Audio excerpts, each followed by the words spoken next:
Caitlin Clark had just played one of her worst games of the season. Indiana had lost to a Dallas Wings team they were expected to beat. The offense looked completely out of sync. And then the cameras caught a moment that immediately changed the entire conversation. Stephanie White walked over and started talking to Caitlin. Caitlin listened for a moment. Then she turned away. She walked straight toward the bench. And for a few seconds, it looked like Caitlin Clark had completely checked out on the Indiana fever. Now fans are asking the question nobody thought they would be asking this late in the season. Was Caitlin simply furious after a terrible game? Or are we finally seeing real frustration between the Fever superstar and her head coach? Because when you look at what happened before that walkaway moment, the reaction suddenly makes a lot more sense. Man, I had to go outside and go for a walk before I did this video to cool off, and I'm still pissed off. I'm still pissed. This was straight up sabotage. Stephanie White, you are a bum. Aaliyah Boston, you are even more of a bum. You are a $6 million piece of garbage out there. Your ass can't make a layup. You refuse to pass the ball to Caitlin Clark. You stink. You stink. You've been intentionally not passing the ball to Caitlin Clark for the last 7-8 games. We've been watching and counting. I've been watching your ass not pass her the ball. You can't make a layup to save your life. You just as garbage at layups as fucking Angel Reese. Indiana lost 91-85 against Dallas. And there is no point pretending Caitlin had a good game. She didn't. Clark finished with just 10 points. She had 9 assists and 4 rebounds, but shot only 4 of 15 from the field and 2 of 8 from 3. For Caitlin Clark, that is a brutal night. She missed shots she normally makes. She struggled to find any rhythm. And there were long stretches where she simply did not look comfortable. But this is where the argument really starts, because fans were not only angry that Caitlin played badly, they were angry about the way Indiana used her. Stephanie White, this whole game plan was about Kelsey Mitchell and her getting her streak. It was very clear, very obvious. And look, I'm not going to come at Kelsey Mitchell in it. She played a hell of a game. But this thing was 100% about Kelsey Mitchell, and I think it had everything to do with them seeing Caitlin Clark climbing that MVP ladder, and they said, hell no, we are sabotaging this, and that is exactly what happened. The Indiana Fever lose to a team in the Dallas Wings that lost 8 out of their last 11 games. You could thank Stephanie White, who wanted to make it all about Kelsey Mitchell. From the opening possession, Kelsey Mitchell was clearly a major part of the game plan. The Fever ran the first action for Mitchell. Caitlin made the pass, Mitchell attacked, and got to the free throw line. And honestly, there is nothing wrong with that. Kelsey Mitchell was incredible. She finished with 37 points. If somebody is scoring like that, you keep feeding them. But fans started noticing something else. They felt Indiana was doing everything possible to establish Kelsey Mitchell early, while Caitlin was being asked to figure things out on her own. All right, guys, so the agenda is in full effect and it's unfolding and taking place right before our eyes. Operation Kelsey's World, Operation Stephanie White trying to get Kelsey Mitchell MVP. This entire thing is about Kelsey in this scoring streak, and she's played really well. But you can look at the last few games. You can tell the whole thing has been about Kelsey Mitchell keeping his scoring streak together, even in games that she hasn't played well. They force-fed her when she was stuck at 18. They force-fed her for an entire fourth quarter and overtime to get her to 20. And it continued on through the last game, and it's continued on through the game versus the Dallas Wings, where essentially pretty much every single play was run for Kelsey Mitchell while she was on the floor. There were fewer early actions designed specifically to create space for Clark. Not enough movement to get her clean looks. Not enough pick and roll, and too many possessions where Caitlin gave up the basketball and never got it back. That is where frustration started boiling over online. People began accusing Stephanie White of freezing Caitlin out. Some even used the word sabotage. That is a huge accusation, and there is no proof Stephanie White was deliberately trying to hurt Caitlin Clark. But there is a fair basketball question underneath all the emotion. If Caitlin Clark is struggling, should the offense do more to help her find an easy basket? One screen, one open three, one drive to the rim. Anything that gets the ball through the basket and gives her some confidence. Yeah, just celebrate. We lost, but hey, let's just celebrate the scoring streak. This is all that matters. Down after Toronto, and then what's it mean to second half?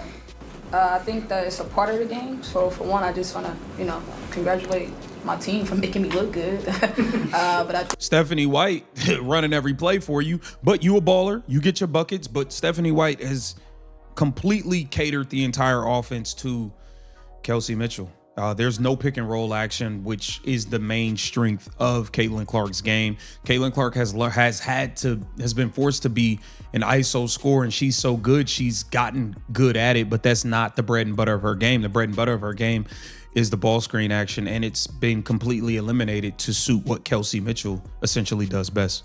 Instead, Caitlin kept missing. Dallas kept building momentum, and the pressure kept getting heavier. Then came the moment everybody is talking about. Stephanie White approached Caitlin during the game. She appeared to be giving her instructions. Caitlin listened briefly, then she turned away. She moved toward the bench. No screaming match, no technical foul. Nobody had to separate them.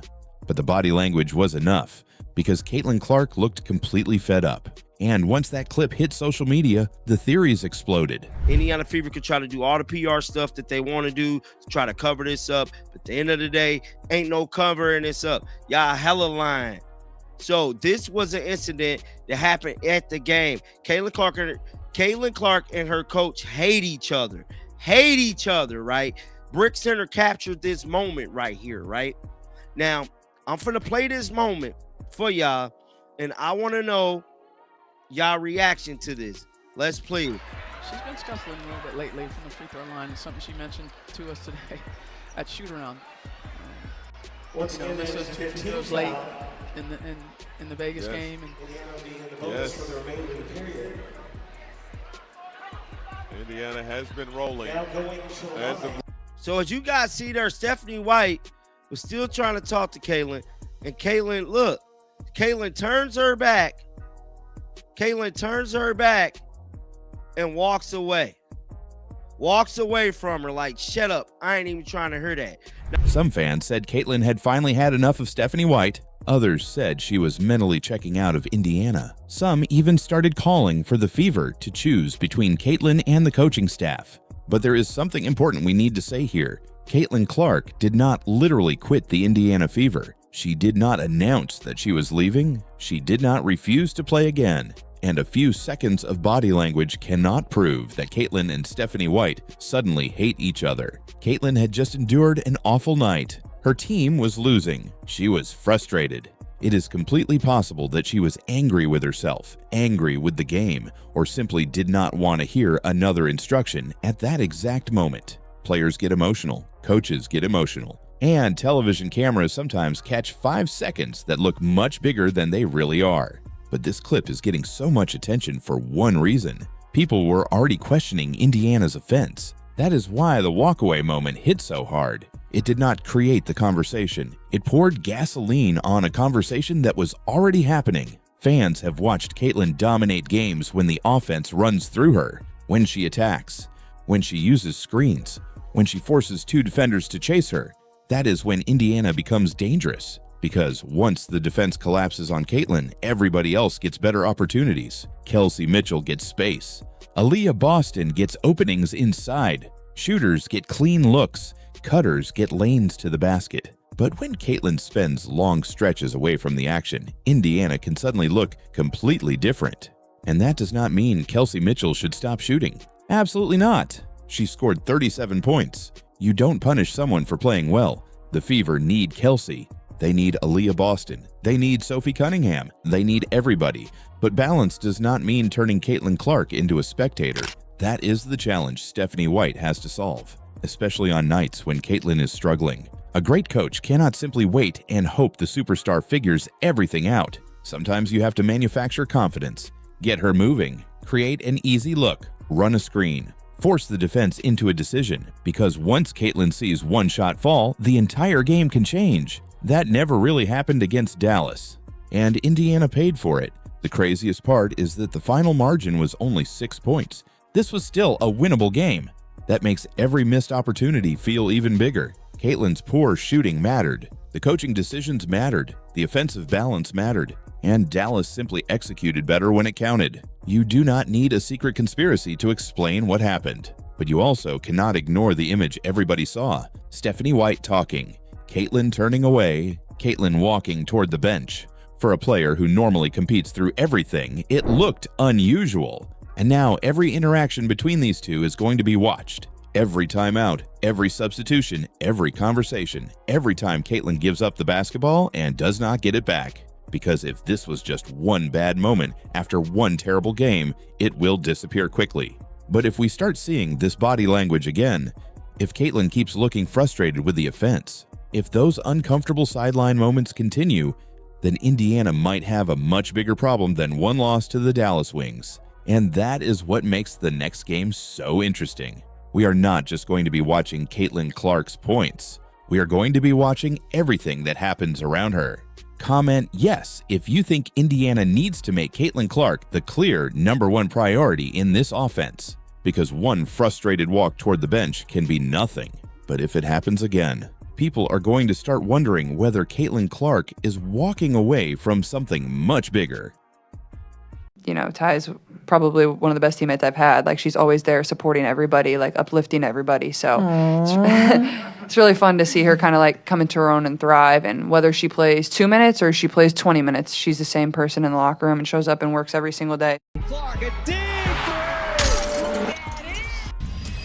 Caitlin Clark just surprised her Fever teammates with something fans can't even buy yet. And it happened right after Indiana beat Dallas 98-87. Ty Harris posted a look at what was waiting for her after the game. Several pairs of Nike shoes. And among them were Caitlin Clark's unreleased signature shoes, the Caitlin ones. Those shoes don't officially release to the public until October, but Caitlin apparently made sure her teammates got early access. And honestly, this is the kind of small moment that tells you a lot about what is happening inside the Fever locker room. Because people outside the team keep talking about drama, coach drama, teammate dramas, controversy, fans booing, players supposedly turning on each other, but the actual signs coming out of the locker room look very different. Highlight something wholesome because this is actually really cool, and it is the true story of playing for the Indiana Fever if you are able to withstand the circumstances and the noise and the discourse. If you can battle through the noise and the discourse and everything else, the true story emerges. You know, for those of us who aren't, you know, like turning everything into a controversy constantly, which would be that you get a bigger spotlight on you, obviously, right? And with that can come more opportunity. Sophie Cunningham has become extraordinarily popular. That would not have happened without the proximity to Caitlin Clark and playing on the Indiana Fever. Lexi Holm has all sorts of brand deals. I got people telling me about her makeup brand or whatever all the time. I'm not that familiar with it, but I know she's doing her thing. That obviously has happened being in proximity to Caitlin Clark and playing on the Indiana Fever. And there was a really nice exchange between Caitlin Clark and Ty Harris that could wind up, you know, leading to some deals for Ty. Indiana keeps winning, the players keep backing each other, and now Caitlin is handing out her own unreleased signature shoes. That does not exactly look like a broken locker room. And the timing is interesting because Caitlin had just delivered another huge game. She finished with 29 points and 10 assists against Dallas. Indiana won by 11. And Clark also became the fastest player in WNBA history to reach 700 career assists. That part matters because Caitlin is known for the deep threes, the logo shots, the crazy range. But 700 assists in record time tells you she is also constantly creating for the people around her. And now she appears to be doing the same thing off the court. The Caitlin one is a big deal for her. This is her first signature basketball shoe. Her name, her brand, her moment. And instead of keeping that moment completely centered on herself, she is sharing it with the people in the locker room. All you have to do is have a conversation with Caitlin Clark about a company, and they're gonna hit your line harder than people who are on that booger sugar. Oh my goodness, this is crazy work. Caitlin getting assists on the court and off the court. Now this is true MVP status right here. This is what an MVP is supposed to do. She's been trying to put money in these other players' pockets since she's entered the league.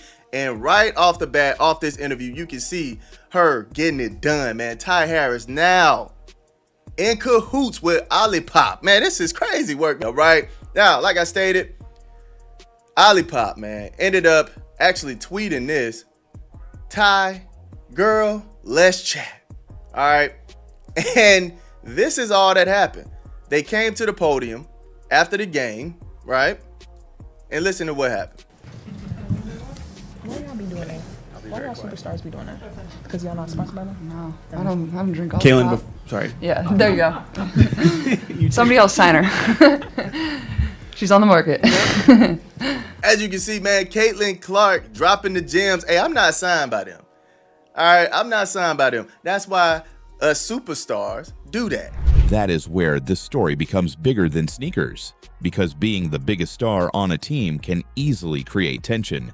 Every interview becomes about you. Every road crowd comes to see you. Every broadcast follows you. Every mistake becomes a headline. Even your teammates get asked questions about you constantly. That can become exhausting. So when the biggest player on the team makes an effort to include everybody else, it matters. And we have seen Caitlin do this before. During All-Star Weekend, she gave away unreleased pairs of the Caitlin one. Fans got them. Other players got them. Courtney Williams and Natisha Hiedemann got pairs before the shoe officially launched. Hey. Did it? These for you. Yes. And these for me. Hey. And I'm wearing these tonight. I'm putting mine on right now. I made a call to the president. And y'all see what happened. Thank you. Oh, give me a hug, girlie. We love you. I think we're all the same size. Hell yeah. We love the president. We love the president.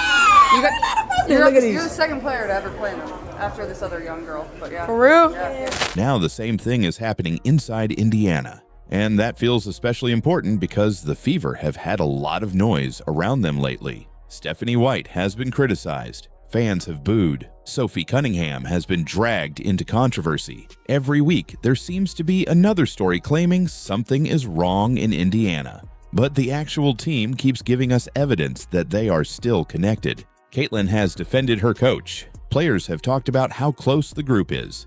And now this. Shoes waiting for teammates after a win. It is a small gesture, but small gestures inside a locker room can matter, especially when a team is trying to build toward the playoffs. Indiana does not need Caitlin Clark to do everything herself. They need Kelsey Mitchell. They need Aaliyah Boston. They need Sophie Cunningham. They need Ty Harris. They need everybody. And one of the biggest challenges for any superstar is making sure the rest of the team still feels important. That is why this moment stands out. Caitlin could have kept the spotlight entirely on her signature shoe. Instead, she brought her teammates into it. And the other thing that makes this smart is that the shoes are not even available yet. The public has to wait. Her teammates didn't. That instantly makes it feel special. It also helps explain why Caitlin's shoe launch is getting so much attention. Instead of simply releasing a commercial and saying, "Here is my shoe," Caitlin is putting them on the feet of people around her. Players, teammates, fans, and every reaction becomes part of the launch. That is good marketing, but it also looks like genuine appreciation, and after another big Fever win, it sends a pretty clear message. Caitlin Clark is not just trying to build her own brand. She looks like she is trying to bring the whole team with her. That matters because Indiana is becoming a dangerous team. They are winning. Caitlin is playing at a high level. The chemistry looks strong. And as the playoffs get closer, that connection could become just as important as any deep three she hits. So maybe the biggest thing about Caitlin Clark's new shoe is not that her name is on it, it is who she decided to share it with. Comment team if you think moments like this matter inside a winning locker room.